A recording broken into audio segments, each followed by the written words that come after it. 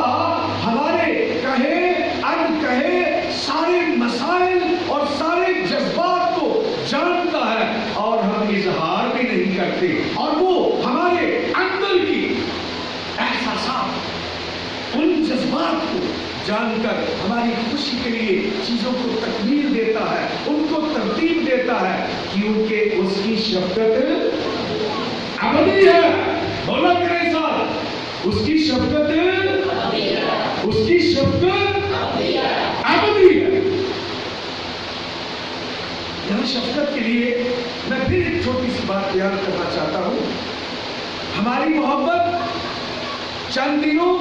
چند لمحوں، چند گھنٹوں، چند ہفتوں یا ہماری غرض پر مبنی ہوتی ہے۔ جو ہی ہماری غرض پوری ہو جاتی ہے، ہماری محبت کا معیار بدل جاتا ہے،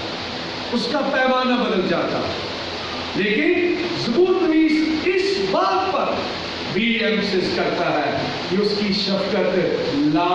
تبدیل ہے۔ ابدی کے معنی ہے ایسی شفقت جو کبھی مٹنے کی نہیں، جو کبھی ختم ہونے کی نہیں، جس میں کبھی کمی آنے کی نہیں،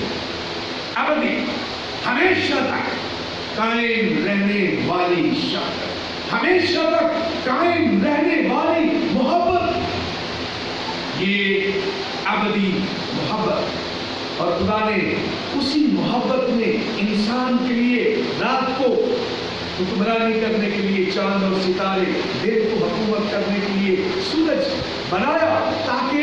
اسی شفقت کے تحت وہ آدم کے لیے، بنی نوع انسان کے لیے سہولتیں، آسانیاں اور بہت سی نعمتیں اور برکتیں اس کے وسیلے سے پیدا کرے۔ چونکہ سائنس کا علم، ہمارا تجربہ یہ بیان کرتا ہے اگر زمین پر سورج نہ ہو تو شاید اس کا ٹیمپریچر اتنا ٹھنڈا ہو کہ ہم ٹھٹر کر مر جائیں، اور اگر سورج عطارد کی طرح، مرکری کی طرح اتنا سورج کے قریب ہو تو شاید ہم جل کر مر جائیں۔ تو خدا نے زمین کے ایک لیول پر، ایک سرٹن دوری پر اس کو اس طرح سے رکھا کہ ہم اس کی حرارت، اس کی تمازت، اس کی گرمی سے اور اس کی سردی سے، دونوں طرح کے جذبات سے ہم محسوس ہوں، ہم لطف اٹھائیں، کیونکہ اس کی شفقت، اس کے چمکنے سے زندگی کی نعمتیں حاصل ہوں، پھل، پھول، فصلیں، پودے، انسان، حیوان، سارے کے سارے اس سورج کی اس ترتیب کے ساتھ نمو پاتے ہیں، پرورش پاتے ہیں،